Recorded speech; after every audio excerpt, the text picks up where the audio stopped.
राजनीति नहीं चलेगी, नहीं चलेगी, नहीं चलेगी, मेरे देश में जातिवाद नहीं चलेगा, नहीं चलेगा, नहीं चलेगा। योगी शासन होश में आओ, होश में आओ, होश में आओ, मोदी राज होश में आओ, होश में आओ, होश में आओ। नारी का सम्मान करना सीख लो, सीख लो, सीख लो, नारी को इज्जत देना सीख लो, सीख लो, सीख लो।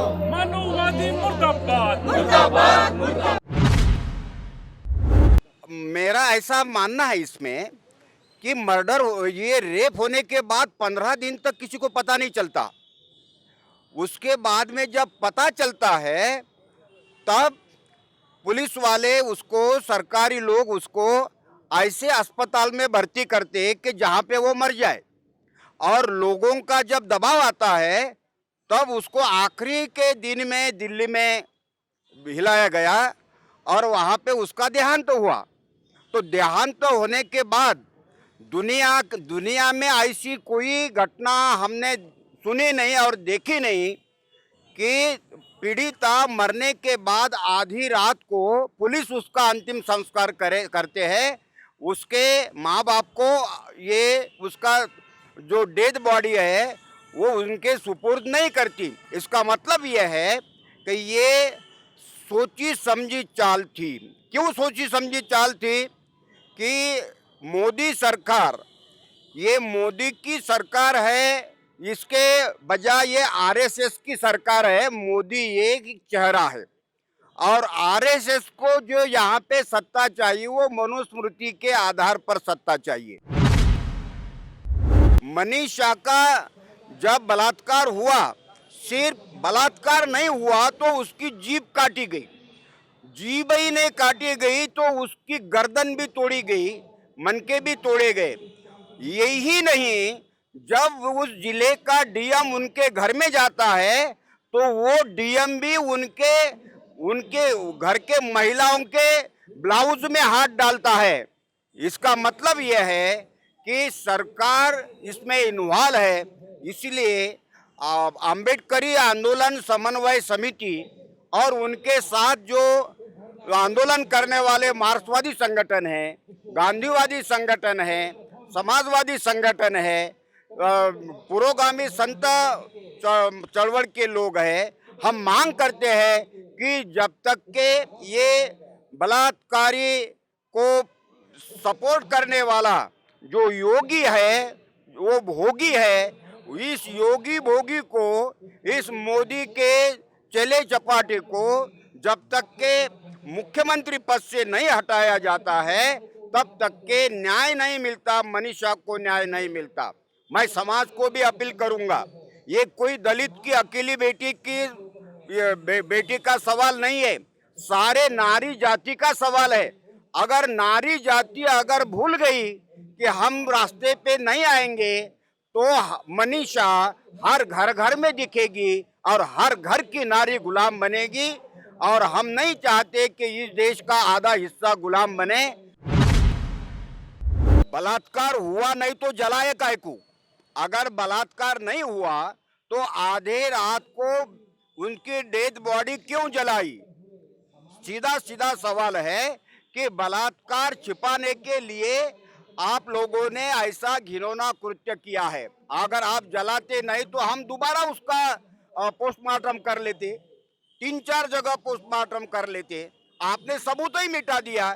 इसका मतलब यह है कि बलात्कार हुआ, आपको उसको छुपाना था। और इसीलिए हम सब लोग उसका जोरदार निषेध करते हैं और ये आंदोलन रुकेगा नहीं, ये आंदोलन चलता रहेगा। चाहे लॉकडाउन हो, चाहे कोरोना हो। कोरोना से ये ज्यादा वायरस है। हमारे लिए कोरोना का वायरस कम है और ये वायरस हमारे लिए ज्यादा है और इसीलिए ये आंदोलन बढ़ता रहेगा। हम रुकने वाले नहीं है। हाथरस घटना ने देश को झकझोर दिया है।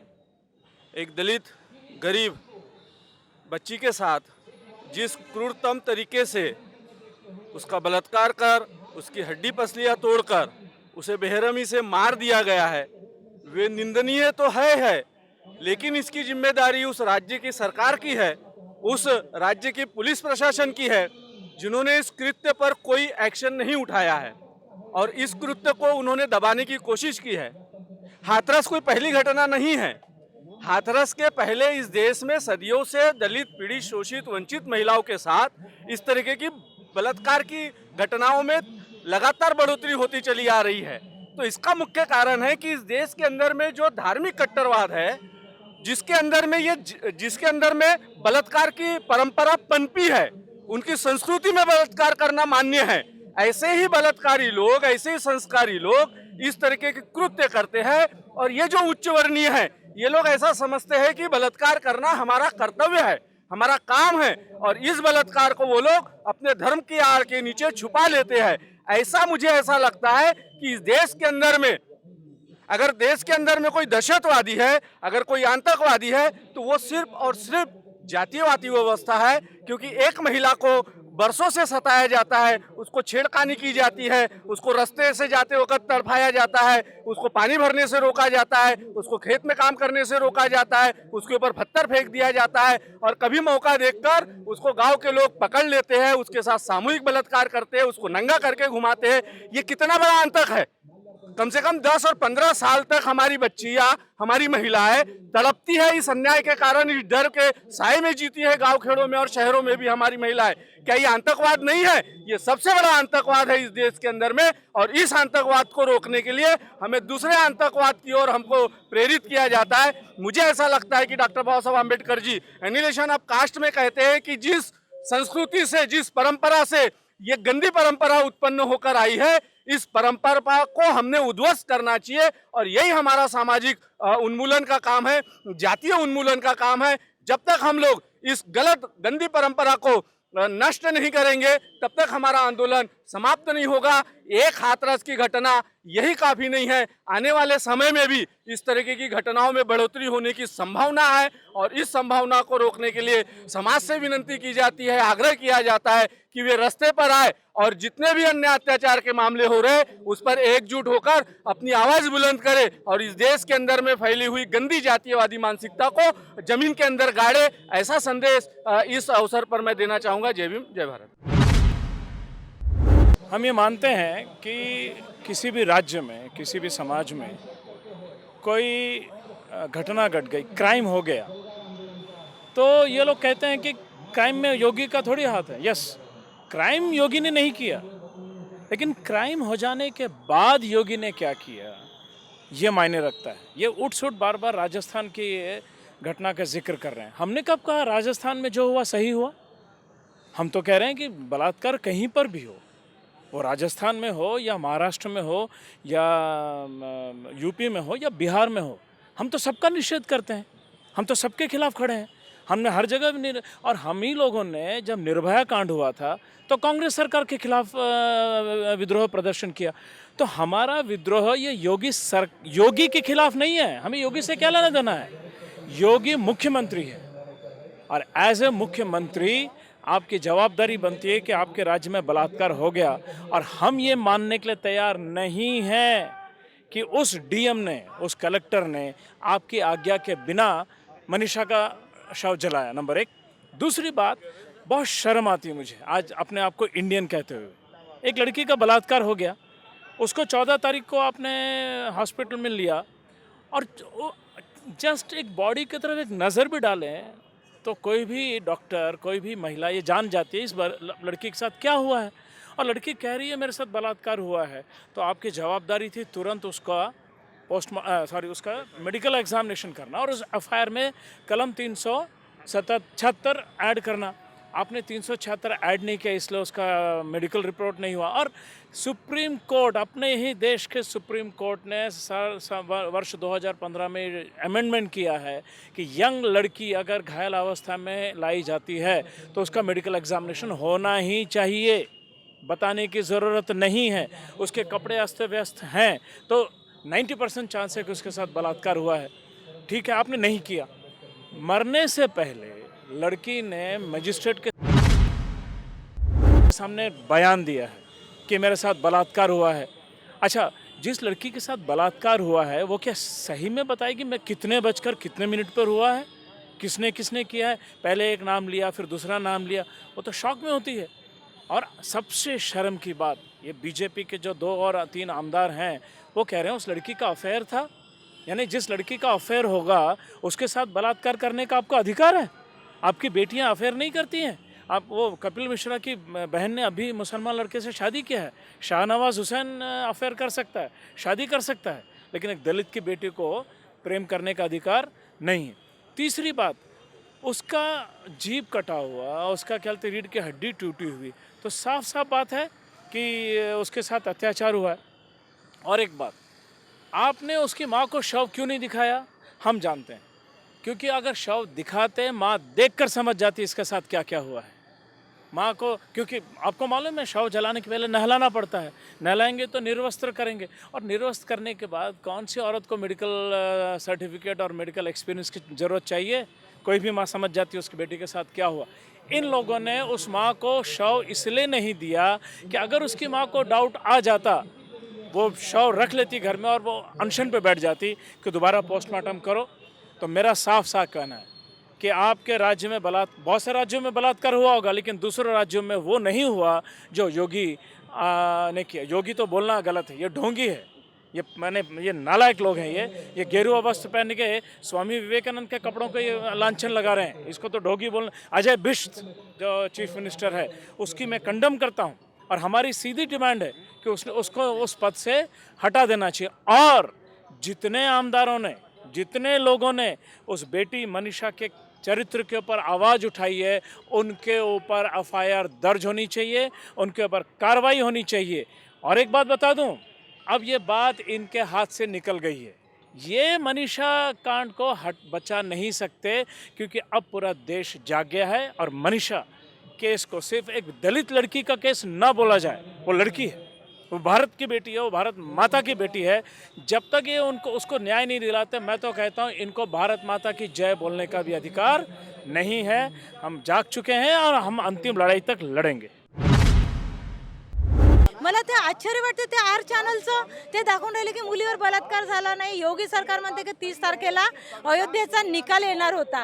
अरे निकाल येणार होता हे तुला स्वप्न पडलं, आणि त्या मुलीवर 14 तारखेपासून अत्याचार झाला, तिला ना सेवा ना तिला काही उपचार काहीच नाही, आणि हे सरकार सर्व दाबादाबीचं करून आलं। आणि त्या हाथरसच्या ज्या प्रकरणामध्ये त्या लोकांना माहिती आहे का डांबून ठेवून राहिले, आणि ते केस बदलवण्याचा प्रकार सुरू आहे। आणि आता ही केस काही बदलू शकणार नाही, कारण आता ही जनता कशी झाली आहे, जागृत झालेली आहे, आणि जनतेचा इतका दबाव त्यांच्यावर येणार, त्यांना खुर्ची खाली करावं लागणार। आता जर आमच्या या मनीषाला जर न्याय द्यायचा असेल तर 4ही लोकांना फाशी झाली पाहिजे, आणि हे योगी सरकारला तिथून हाकलावं लागणार आहे, आणि त्यांनी स्वतःहून तिथे राजीनामा दिलाच पाहिजे, नाहीतर जनता त्यांच्यावर हंटर लावणार आहे। खूप झालं अन्याय। आता काही अन्याय आम्ही किती मुली दान देणार आहोत, किती मुलींची हे लोक अत्याचार करणार आहे, किती मुलं। अरे भाजपवाले लोक ना मोर्चा करत ना मनीषाचा बॅनर घेऊन फिरत, त्यांना आता लाजा वाटत आहे का? संसदमध्ये एवढ्या महिला आहेत, जाती धर्माचं काही नाही, ती साधारण एक स्त्री म्हणजे स्त्री आहे। स्त्रीला कोणतीही जात नसते, मानव जातीमध्ये स्त्री आणि पुरुष या दोनच जाती आहे, आणि एका स्त्रीवर अन्याय होत आहे, अत्याचार होत आहे, तर बाकी स्त्रिया का आराम करत आहे मला समजतच नाही। संसदमध्ये ज्या स्त्री आहेत त्या का भांडत नाही आहे, त्या कुठे गेल्या आहे? स्मृती इराणी कुठे गेल्या आहे? हत्तीनीची हत्या होते तर रस्त्यावर येतात, आणि एका मुलीवर एवढा अत्याचार झाला तरी त्यांच्याच लोकांवर दबाव आणत आहे। तर मी या चॅनलमध्ये एवढं सांगू इच्छिते की त्या 4ही लोकांना फाशी झाली पाहिजे, आणि योगी सरकारने आपली तिथून राजगद्दी सोडली पाहिजे। घटनेनुसार देश चालत नाही आहे, हे लोक फक्त हुकुमशाहीनुसार चालून राहिले, आणि राजेशाही यांना स्थापन करायची आहे, आणि मनुस्मृती स्थापन करायची आहे। या चॅनल तर्फे मी सर्वांना जय भीम करते, आणि आम्हाला न्याय मिळालाच पाहिजे। हाथरस में जो घटना हुई है मनीषा के साथ, ये घटना अकेली घटना नहीं है, और हाथरस जैसी अनेक घटना इसके पहले भी हो चुकी है। हम लोग देखें तो खैरलाल जी से इसका जिक्र होता है। जब खैरलाल जी की घटना हुई थी उस वक्त भी यहाँ के जो आरोपी थे उनके समर्थन में कुछ लोग खड़े हुए थे, और हाथरस में भी वही हो रहा है। हाथरस में जो आरोपी है, जिन लोगों ने जतन व्यापारत किया है, उसके समर्थन में वहाँ के जातीयवादी लोग खड़े हो रहे हैं, और जो 3-4 घर दलितों के उनको एक करके उनके ऊपर अत्याचार करने का काम वहाँ की व्यवस्था, वहाँ की सरकार कर रही है। और इस देश में जिस लोकशाही में हम लोग जीते हैं, संविधान के अनुसार हम लोग जीते हैं, इस संविधान के अनुसार देश चलता है। लेकिन इस संविधान के अनुसार चलने वाले देश में भी जो आरोपी है उसके समर्थन में लोग खड़े हो रहे हैं, उसको समर्थन दे रहे हैं और वो निर्दोष है ऐसा घोषित कर रहे हैं, जो कि अभी तक इस केस की जांच भी पूरी नहीं हुई है। और जांच पूरी नहीं हुई है, कोर्ट ने अभी तक उस बारे में कोई निर्णय नहीं दिया। और कोर्ट बनने का काम यहाँ की जातिवादी व्यवस्था के लोग जो कि आरोपियों के समर्थक है वो कर रहे हैं। ये बहुत बड़ा कांड है और इस व्यवस्था के खिलाफ सब लोगों ने एकजुट होना चाहिए। और जिस ढंग से आज पहली बार ऐसा हो रहा है कि आरोपियों के समर्थन में लोग खड़े हो रहे हैं और ऐसा यदि होते रहा तो किसी को भी न्याय मिलना असंभव है। केवल दलितों को नहीं, केवल दलित की बेटी को नहीं, तो कोई भी लड़की हो, कोई भी बेटी हो, इस देश की बेटी है और उसके विरोध में उसके ऊपर यदि ऐसा कुछ होता है तो वो इस देश के लोकशाही के ऊपर चैलेंज है। और इस लोकशाही को यदि बचाना है तो सभी लोगों को एक साथ आना पड़ेगा, ये मुझे लगता है।